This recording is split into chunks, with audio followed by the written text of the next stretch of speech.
Olá pessoal, Fiat Lux, faça luz, né? Está iniciando agora 8201, sejam bem-vindos à primeira aula de História do ano de 2021. Sejam bem-vindos a este ano letivo. Eu sou o professor Ide Carvalho de Moura e hoje vamos ter uma aula de História sobre o Iluminismo. Vocês viram que nós estávamos nas trevas e agora fez-se luz, né? Então, gente, o que é Iluminismo? Olha só como é bom, tá claro, né? Por que chama Iluminismo? Porque achavam que a idade das trevas, né, era a Idade Média. Porque tinha uma grande influência da Igreja Católica, né? Tudo era pecado, superstição, proibido. Toda a ciência era como se fosse uma... E conhecimento, né, fosse uma afronta a Deus. Claro que existem contradições sobre isso, né? Porque, na verdade, na Idade Média também teve universidades, né? Foi aonde surgiu a universidade, surgiu muitas pessoas importantes, né? Mas o Iluminismo, mas no geral, né, a Idade Média é a Idade das trevas, né? Das doenças, das pestes, das superstições, das guerras, né? De um Estado fechado no campo das ideias, né?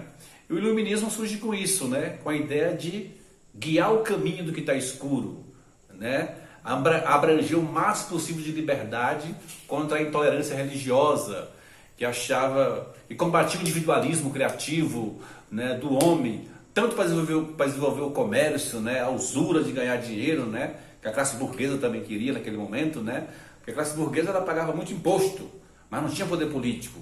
E o Iluminismo era um caminho também para combater o antigo regime, né? Então o Iluminismo, gente, ele surgiu na França no século XVIII, conhecido como século das luzes. Por que chama século das luzes? Porque aí começa a surgir muitas invenções, né? Foi aonde o conhecimento tecnológico começa a surgir no século XVIII, né? Muitas experiências científicas no campo da química, né? Já vinha com o Renascimento, né? Anteriormente, né? Então imagina só o tanto de conhecimento agregado, né? A Gutenberg fez a imprensa, né? Quer dizer, em tempos atrás, e aí já começava então a surgir uma necessidade, né, de buscar as grandes navegações, né? Já estava num século muito avançado, o século do conhecimento. Surgido na França, a principal característica desse corrente de pensamento foi defender o uso da razão em oposição à fé, para entender e solucionar os problemas da sociedade, que não eram poucos, né? Então, o iluminista acreditava que poderia reestruturar o antigo regime. O que era o antigo regime? O antigo regime, o absolutismo, onde o rei mandava em tudo, né, controlava tudo, né? Defendia o poder da razão, do raciocínio, das ideias, daquele que poderia florescer o progresso, né? Dinamizar o pensamento, a liberdade de escolha, né? E buscavam entender a crítica racional em todos os campos do saber humano, né? Através da união de escolas de pensamentos filosóficos, sociais e políticas, né, enfatizava a defesa do conhecimento racional para desconstruir preconceitos e ideologias religiosas. Por sua vez, essas seriam superadas as ideias do progresso e perfectibilidade humana. Em suas obras, os pensadores iluministas argumentavam contra as determinações mercantilista e religiosa. Eles não gostavam do mercantilismo porque o Estado interferia muito. Só eles podiam negociar a balança comercial. Não podia ter aquele individualismo, né? O laissez-faire, né? O laissez-faire é uma expressão francesa que fez deixe passar, deixe fazer. Os burgueses queriam isso, né? Queria tirar o Estado da economia e ter essa liberdade de negociar, de comprar, de produzir, né? E queria também impostos mais baratos, porque eles produziam muito, né?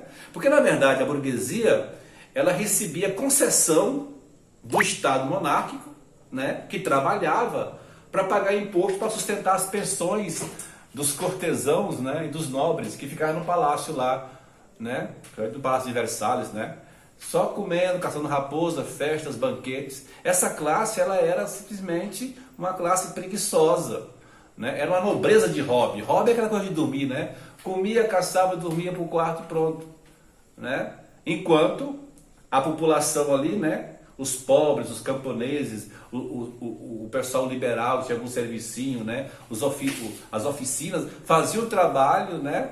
E os burgueses, os comerciantes, acabavam pagando imposto para sustentar essa grande, né? E felpuda e felpuda luxo, né, na empresa, no Estado moderno, né? Então, e a religião que não permitia a liberdade. Também foram às vezes o absolutismo aos privilégios dados à nobreza e ao clero.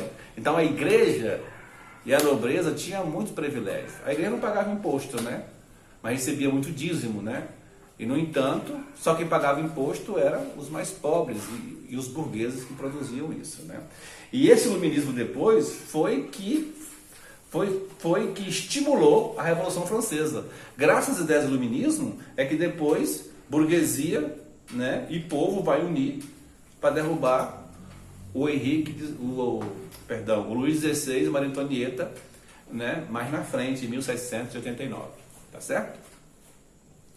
A publicação, então, dessa maneira, filósofos como Diderot e D'Alembert, né, buscavam reunir todo o conhecimento produzido à luz da razão no compêndio dividido em 36 volumes, a enciclopédia. Nós temos aí agora, lembra a enciclopédia britânica, a enciclopédia Barça, né? Agora nós temos a enciclopédia digital e compartilhada, que é a Wikipédia, né? Imagine tanta riqueza que não há, porque precisava reunir o conhecimento do mundo para expandir o conhecimento que era fechado. E já tinha imprensa, né, divulgar essas ideias, né? Quer dizer, luz é conhecimento, é razão. É tanto que a lâmpada é o símbolo da ideia, né? Quando pinta uma ideia, um desenho animado, pum, uma lâmpada que ilumina o pensamento, né? Virou uma ideia até de símbolo, né? A ideia de lâmpada, né? O gênio é da onde? O gênio é da lâmpada. Então, é uma coisa que libera o gênio, o conhecimento, né? Suas ideias difundiram principalmente da burguesia, que detinha a maior parte do poder econômico. Entretanto, não possuía o equivalente em poder político e ficavam sempre à margem das decisões. Não podia eleger deputado, senador, era o rei que mandava. Então eles pagavam imposto, produziam tudo, estava lá, mas não adiantava. Qualquer hora eles podiam pagar imposto. Então eles produziam muito, né? E acabava não tendo leis que favorecessem eles também, para tomar o poder político e tomar decisões também. Entendeu? Qual é a característica do iluminismo? O iluminismo rejeitava a herança medieval, né? Passava a chamar esse período de Idade das Trevas, e eles inventaram a ideia de que nada que havia acontecido nessa época era bom, né? Claro, existe um exagero, como eu falei, a Idade Média também teve suas universidades, né? Teve seus conhecimentos, teve seus filósofos, né? Não é bem assim, né? Porque nem tudo é ferro e fogo. Mas, no entanto, naquele contexto real, de comércio, de pensamento liberal, eles tinham razão.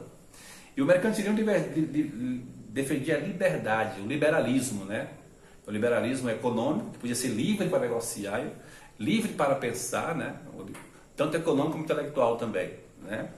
Em oposição ao mercantilismo praticado durante o antigo regime, né? Os iluministas afirmavam que o Estado deveria praticar o liberalismo. Ao invés de intervir na economia, o Estado deveria deixar que o mercado a regulasse. Essas ideias foram impostas principalmente por Adam Smith, que era um grande economista escocês. Ele falava que o Estado é uma mão invisível, né? Quer dizer, a mercadoria flui, né? Naturalmente o mercado ele não tem controle, porque todo mundo produz, todo mundo tira, né? Claro, hoje que tem que ser regulamentado, né?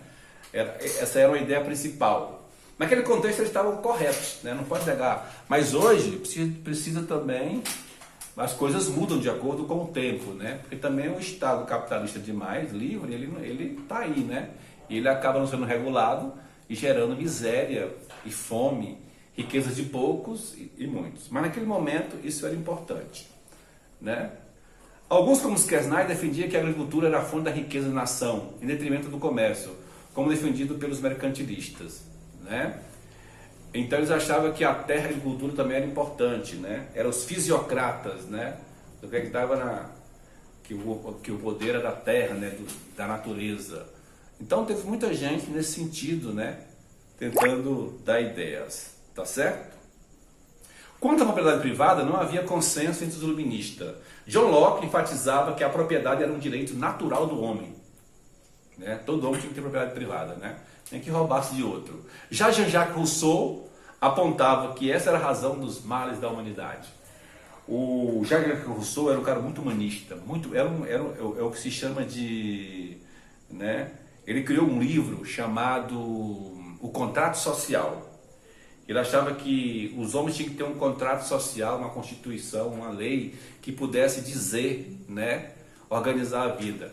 Porque aquele que teve uma terra, ele tirou de alguém. A propriedade privada é o roubo de alguma coisa que foi de alguém, né? Então, Jean-Jacques Rousseau, no Contrato Social, ele questiona muito isso, que toda propriedade privada é um roubo, né? Porque alguém construiu ali. Como é que alguém é dono de alguma coisa? Como é que surgiu isso, né? Mas tinha esses questionamentos, né? Porque uns eram mais liberais, Rousseau era mais social, e o John Locke era mais capitalista, né? A ideia de John Locke. Tanto que John Locke é muito querido nos Estados Unidos, que é um país onde a propriedade privada, o espaço, né, privado é muito delimitado, né? Política e sociedade. Contrário ao absolutismo, os iluministas afirmavam que o poder do rei deveria ser limitado por um conselho ou uma constituição. Por isso que hoje nós temos o quê? Os três poderes: legislativo, judiciário e executivo. Um equilibra o outro, entendeu? Antigamente não, era só um poder absoluto. Um vigia o outro, então o poder é dividido para não um engolir o outro e não criar problemas de repressão, né, de supressão às coisas, né? E essas são a lei do Montesquieu, né? Montesquieu falava que assim haveria equilíbrio e menos poder concentrado numa só pessoa, né? Até hoje está aí. Então essa é a grande contribuição do iluminismo também, né? Tanto no campo da enciclopédia, tanto no campo das leis, né, da divisão dos poderes, né, como também nas garantias de liberdades, né, individuais e coletivas. A religião eles criticavam, né, porque eles eram cientistas, né, queria basear na ciência, na pesquisa, né, no conhecimento. A igreja com aquela ideia de que o homem não podia ser maior do que Deus, porque podia atingir né, tipo uma torre de Babel, né, que não podia construir, acabavam proibindo, porque a igreja pedia muito poder, porque a igreja é de superstição, é pecado. Aconteceu uma catástrofe, uma peste, era pecado. Então as pessoas iam para a igreja pagar mais dízimo, comprar mais obras sacras falsas e dizer, não, vamos para lá. Com isso não, tem uma vacina, tem um controle, foi um raio, né? Tudo isso, né? Eletricidade, né? Benjamin Constant, né? Que depois virou presidente americano, descobriu a eletricidade, né, o raio. Por isso que tem aquele negócio Benjamin, né, na tomada, né? A gente chama Benjamin OT, né? Uma homenagem ao Benjamin Franklin, né? Esse presidente americano, né? Que descobriu isso. E nessa época tudo surge, né? Então, gente, muita gente começou a ficar com medo. Muita gente, muitos reis, né? O rei de Portugal, José, rei da Catarina da Rússia, né? José I da Áustria, né? Catarina da Rússia, deixa eu ver aqui, de Portugal também tinha um José. Eles começaram a ficar com medo, né? Da Holanda, os déspotas, né? Déspota ditador, né? Das ideias iluministas, né? Porque eram muito bonitas, porque tinha René Descartes, né? Que era o plano cartesiano, né? Descartes fez o plano cartesiano, né? O racionalismo, penso logo sou, né? O pensamento, né? Quer dizer, se penso logo sou, a ideia do racionalismo, né? E ele deu aula para muita gente da nobreza na Suécia, né? E cativava, porque era o racionalismo, né? E muito déspota, para não ser derrubado pelos movimentos rebeldes que estavam conseguindo, né? Viraram déspotas esclarecidos. Quer dizer, esclarecido é o quê? Igual a luz, né? Clareia, né? Esclarece, clareia. Então esses pequenos, não queria seguir o exemplo de Luís XVI, né? Disse, opa, vamos apoiar esses caras, porque daqui a pouco vamos absorver as ideias dele. Mas era para absorver para não ter revolta, né? E começou a apoiar. Tanto que as ideias incomodam, tá certo? Então, gente, esses monarcas, né? Com seus interesses populares também, né? Fizeram algumas mudanças nos seus países para evitar revolta. Tipo, já tinha muita revolta na França, graças a essas leis, né? Criaram muitos jornais, né? Muitos grupos, né? Jacobinos, girondinos, né? Muita greve, muita gente, muita greve, né? Muito ataque de morte. Então, para evitar isso aqui, eu vou começar a absorver algumas ideias desse povo para acalmar meu povo aqui. E foi o que alguns reis fez para que o iluminismo não ficasse tão radical. Ficou radical depois, né? Com a Revolução Francesa. Quais são as consequências do iluminismo? Tiveram sérias implicações sociopolíticas, como, por exemplo, o fim do colonialismo, né? Acabou o colonialismo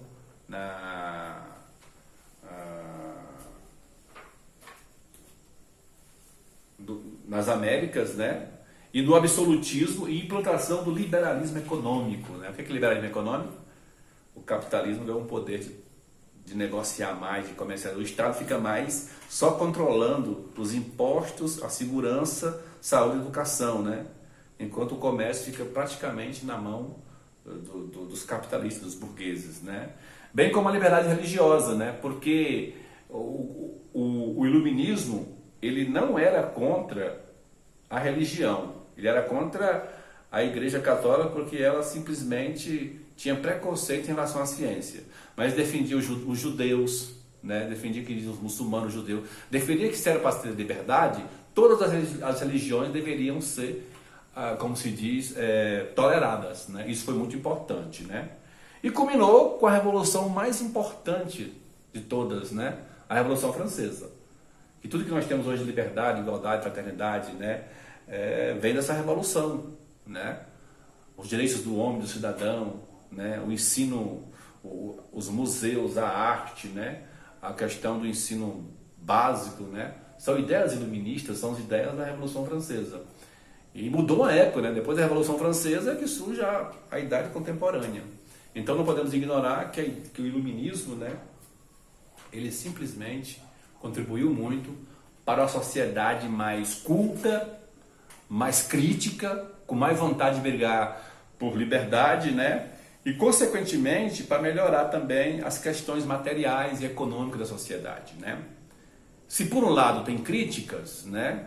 Não há verdade absoluta também na história, é possível entender que foi uma parte muito bonita da história, tanto o iluminismo como o renascimento, né? São duas correntes que cuidaram muito pela busca do conhecimento, né? E pela tolerância, né? Às pessoas em todos os sentidos, tá bom? Então eu já passei para vocês o conteúdo e eu espero que vocês tenham gostado dessa aula e desejo a vocês bons estudos. Obrigado e até uma próxima.